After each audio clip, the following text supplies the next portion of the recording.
আসসালামু আলাইকুম। পুলিশের একটা গোপন চিঠি, মানে গোপনীয় এবং জরুরি, এই চিঠি নিয়ে গত দুদিন ধরে বেশ আলোচনা হচ্ছে। চিঠিটা পুলিশের যে আপনার হেড অফিস আছে সেখান থেকে পুলিশের বিভিন্ন বাহিনীর ইউনিট প্রধানদের কাছে পাঠানো হয়েছিল। ইন্টারেস্টিং হচ্ছে, এই গোপন চিঠিটি পাঠানোর কিছুক্ষণের মধ্যেই সবাই জেনে গিয়েছে। তো তারা কিভাবে গোপন চিঠি পাঠালো, কিভাবে সবাই জানলো, এটা এক গভীর রহস্য। যাক, সেই রহস্য উদ্ঘাটনের দায়িত্ব আমাদের না, আমরা সেটা বলতেও পারবো না কিভাবে কি হয়েছে। তবে আমরা যে কথাটা বলতে চাচ্ছি সেটা হলো গিয়ে যে এই চিঠিতে কি লেখা হয়েছিল। এই চিঠিতে লেখা হয়েছিল এই দেশে রাষ্ট্রের বিভিন্ন গুরুত্বপূর্ণ স্থাপনায়, যেমন ধরা যাক জাতীয় স্মৃতিসৌধ, বিভিন্ন ধর্মীয় উপাসনালয়, বিনোদন কেন্দ্র, শাহবাগ চত্বর এবং সেনাবাহিনী বা পুলিশ বা বিভিন্ন শৃঙ্খলা বাহিনীর বিভিন্ন স্থাপনা অথবা তাদের কোনো সদস্য, এদের উপর এক ধরনের হামলা হতে পারে এবং সে হামলা বোমা বিস্ফোরণ হতে পারে, ধারালো বা দেশীয় অস্ত্রের মাধ্যমে অথবা আগ্নেয়াস্ত্রের মাধ্যমে হামলা হতে পারে। এবং এরা যেন এই পুলিশের এই যে বিভিন্ন যাদেরকে চিঠিটা পাঠানো হয়েছে বিভাগীয়, তাদেরকে বলা হয়েছে তারা যেন সতর্ক থাকে। এই হলো চিঠির মূল বক্তব্য। এবং যেহেতু সবাই এটা জেনে গেছে, যে পুলিশের সংশ্লিষ্ট বিভাগের কয়েকটা বিভাগের প্রধান এটা স্বীকারও করেছে, হ্যাঁ এই ধরনের চিঠি আমরা পাঠিয়েছি এবং সেই ধরনের আমরা ব্যবস্থা নিয়েছি। এই হলো গিয়ে ঘটনা। এবং এই চিঠির উৎসটা কি, কেন এটা হয়েছে, একটা উগ্র সংগঠন কি আছে কি না আছে, একটা জঙ্গি গোষ্ঠী আছে কি না আছে, এটা নিয়েও নানা ধরনের কিন্তু আলোচনা হয়েছে। রিসেন্টলি একজন লোক এরকম গ্রেফতার করা হয়েছে, তার নাম ইশতিয়াক আহমেদ সামি। বলা হচ্ছে তার সঙ্গে নাকি সেনাবাহিনীর থেকে অবসর নেওয়া অথবা মানে চলে যাওয়া সাবেক দুইজন সেনা সদস্যের একটা গোপন যোগাযোগও নাকি তারা উদ্ধার করতে পেরেছে। এ ধরনের নানা কথাও কিন্তু হয়েছে।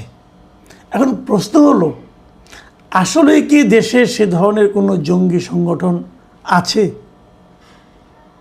অথবা সক্রিয় আছে অথবা এই ধরনের কোনো হামলার আশঙ্কা আছে? এটি হলো আলোচনার বিষয়। দেখুন, আপনারা মনে করতে পারবেন অন্তর্বর্তীকালীন সরকারের সময়, সেই পুরো সময়ে কিন্তু দেশে কোনো ধরনের জঙ্গি তৎপরতা দেখা যায়নি। আবার আওয়ামী লীগ আমলে, আওয়ামী লীগের 15 বছর প্রায়ই আমরা এই ধরনের জঙ্গি তৎপরতার কথা শুনতাম এবং পুলিশের দিক থেকেও নানা ধরনের অভিযান পরিচালিত হতো। কিছু কিছু লোককে গ্রেফতার করা হতো, অস্ত্র উদ্ধার করা হতো। এই অস্ত্র উদ্ধারকে নিয়ে কেউ কেউ এটাকে নাটক বলতো, কেউ কেউ সাজানো বলতো, কেউ কেউ বলতো যে সরকারের নানা রকম বিপদে পড়লে এই ধরনের একটা জঙ্গি অভিযানের কথা শোনা যায়, দৃষ্টিটাকে ঘোরানোর জন্য এই কাজগুলি করা হতো বলে বলা হতো। সত্য মিথ্যা আমরা বলতে পারবো না। এর মধ্যে আমরা ওই অন্তর্বর্তীকালীন সরকারের সময় আমরা দেখলাম যে ওই সরকার একদম মুখ পুছে বলল যে দেশে কোনো জঙ্গি তৎপরতা নেই, দেশে কোনো জঙ্গি সংগঠন নেই। ওই সময় যিনি ডিএমপির কমিশনার ছিলেন শেখ সাজ্জাদ আলী, তিনি তো স্পষ্ট বলেছেন যে, ওনার কথা যদি আপনি শুনেন তাহলে বুঝবেন, উনি বলেছেন দেশে কোনো জঙ্গি নেই। এবং ওই আওয়ামী লীগের আমলে যে সময় যে ঘটনাগুলো ঘটেছিল সেগুলিকে উনি সাজানো নাটক বলে অভিহিত করেছিলেন। একদম ওনার হুবহু ভাষায় আমি যদি আপনাদেরকে পড়ে শোনাই, উনি বলেছিলেন যে আওয়ামী লীগের সময় জঙ্গি নাটক সাজিয়ে ছেলেপেলেদের মারা হয়েছে। কিসের জঙ্গি? এটা কিন্তু ডিএমপি কমিশনার বলেছিলেন। তার মানে ওনাদের সময়, এবং ওই সময় আসলেও কোনো দেশের জঙ্গি কোনো আক্রমণ হয়নি অথবা কোনো ধরনের অঘটন আমরা দেখিনি। তারপর ইলেকশন হলো, একটা গণতান্ত্রিক সরকার এলো, বিএনপি সরকার এলো, এখন আবার আমরা জঙ্গির কথা শুনতে পাচ্ছি। এখন কোনো তৎপরতা দেখিনি, কিন্তু কথাটা শুনতে পাচ্ছি। এখন পার্থক্যটা তাহলে কী? আমি যদি অন্যভাবে বলি, ভাবুন একবার, আওয়ামী লীগ আমলে ছিল, তার মানে জঙ্গি হিসেবে যারা ছিল তারা আওয়ামী লীগ সরকারকে পছন্দ করতো না। তারপরে অন্তর্বর্তীকালীনে জঙ্গি তৎপরতার কোনো খবর আমরা পাইনি। তার মানে যারা জঙ্গি যদি কেউ থেকে থাকে, তারা অন্তর্বর্তীকালীন সরকার অথবা অন্তর্বর্তীকালীন সরকারের উপর যাদের বেশি প্রভাব তাদেরকে পছন্দ করত, তারা অন্তর্বর্তীকালীন সরকারকে বিব্রত করতে চায়নি। তারপরে যে সরকারটা এসেছে, এখন আবার সেই তৎপরতার কথা আমরা শুনতে পাচ্ছি। তাহলে কি ওরা এই সরকারকে পছন্দ করছে না এমন লোক হতে পারে। তাহলে এখন আমরা যদি দেখি পার্থক্যটা কি, আওয়ামী লীগ আমল বিএনপি আমল এক ধরনের মিল, আবার অন্তর্বর্তীকালীন সরকার তার সঙ্গে জঙ্গিদের একটা মিল।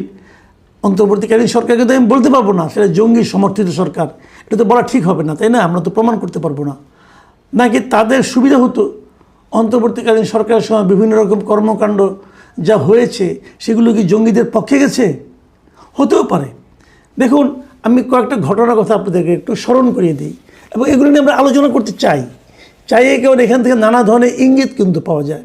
আপনারা জানেন যে 2024-এর এই জুলাই আগস্টের যে আন্দোলন, এই সময় কিন্তু বেশ কিছু জেলখানা আপনার লুট হয়েছিল, জেলখানাতে কয়েদিরা চলে গিয়েছিল, বিভিন্ন থানা লুট হয়েছিল এবং থানার অস্ত্রাগার ভেঙে অস্ত্রও কিন্তু অনেক লুট হয়ে চলে গিয়েছিল। আচ্ছা, এই অস্ত্রগুলো কারা লুট করেছিল? আপনার আমার মতো সাধারণ মানুষ? তারা অস্ত্র লুট করে কী করবে? তারা অস্ত্র নিয়ে তো রাখতেও পারবে না কোথাও, তারা তো বরং বিপদে পড়ে যাবে। তাহলে কারা অস্ত্র নিয়েছে?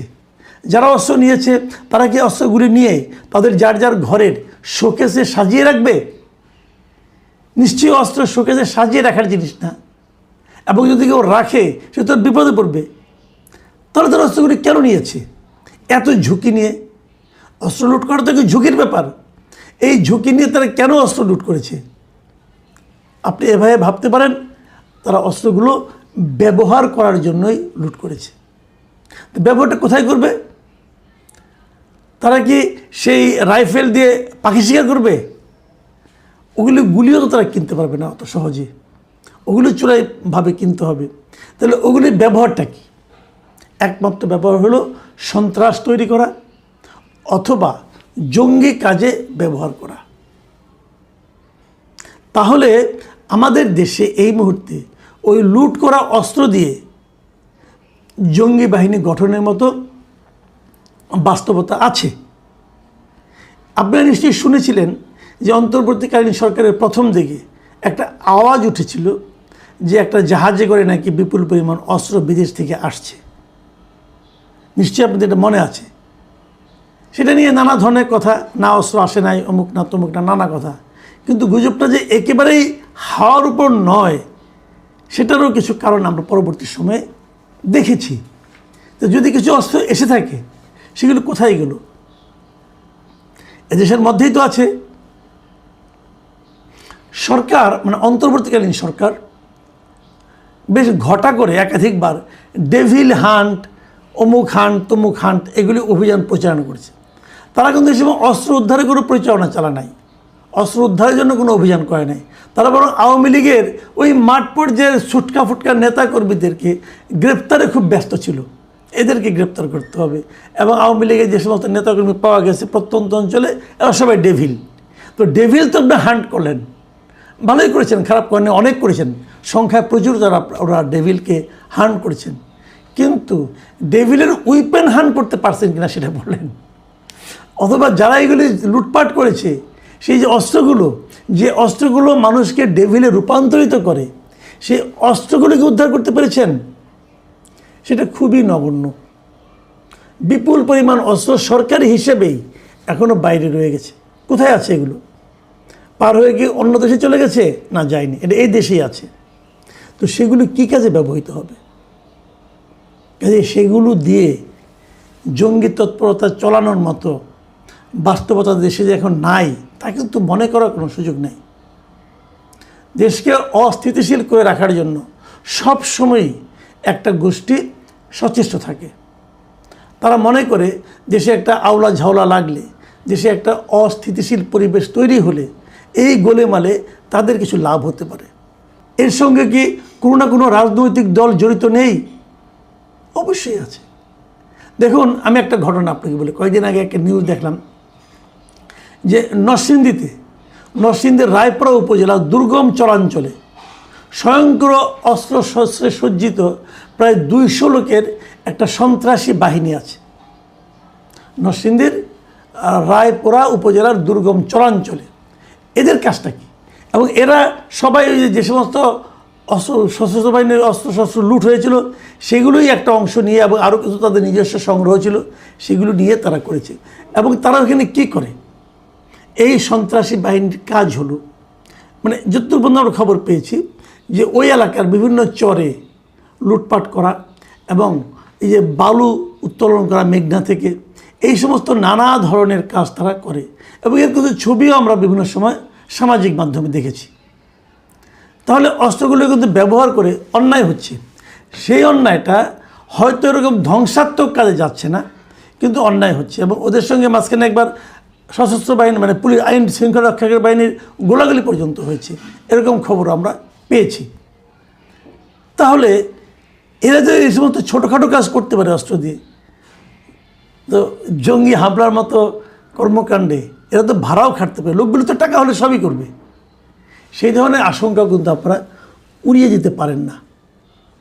পুলিশের যে গোপন চিঠি বিভিন্ন বিভাগীয় প্রধানদের কাছে, এই চিঠিটা কি হাওয়ার উপরে? তারা তো কিছু গোয়েন্দা তথ্যের ভিত্তিতে চিঠি লিখেছে, সেই গোয়েন্দা তথ্যগুলো তো এভাবে এসেছে। তাহলে হামলা কি হবে? অথবা আপনি একটা ভাবেন, ধরেন শাহবাগে একটা এরকম অবস্থান ধর্মঘট চলছে, সেখানে যদি একটা বোমা ব্লাস্ট হয়, কিছু লোক যদি এখানে নিহত অথবা আহত হয়, দায়টা কার উপর চাপবে? আলটিমেটলি দায় কিন্তু চাপবে সরকারের উপর। তো সরকারের উপর দায় চাপলে সরকার যদি বেকায়দায় পড়ে, লাভটা কার হবে? সরকারকে কারা ফেলে দিতে চাচ্ছে? যাদের লাভ হবে তাদের হয়েই কি এই জঙ্গি তৎপরতা চলবে আগামী দিনগুলোতে? এই প্রশ্নগুলো নিয়ে কিন্তু ভাবতে হবে। দেখুন, আমাদের যে শেষ কথা, আমরা আসলে দেশে অশান্তি চাই না, অস্থিতিশীলতা চাই না। আমি সরকারকে অনুরোধ করব যে আপনারা তো পাহারা জোরদার করবেনই, সেই সঙ্গে যে গোয়েন্দা তথ্যের উপর ভিত্তি করে আপনারা এই সমস্ত চিঠি লিখছেন, সতর্কতা অবলম্বন করছেন, সেই গোয়েন্দা তথ্যকে আরও শক্তিশালী করুন, জঙ্গিদেরকে ধরে ফেলুন, ধরার চেষ্টা করুন, অভিযান চালান। দেশ আর এরকম অস্থিতিশীলতা মানে মেনে নিতে অথবা বহন করতে দেশের আসলে সেই সক্ষমতা নাই। এমনি আমরা নানা সমস্যায় জর্জরিত, আর বাড়তি কিছু চাই না। প্রিয় দর্শক, এখন এ পর্যন্তই। আল্লাহ হাফেজ।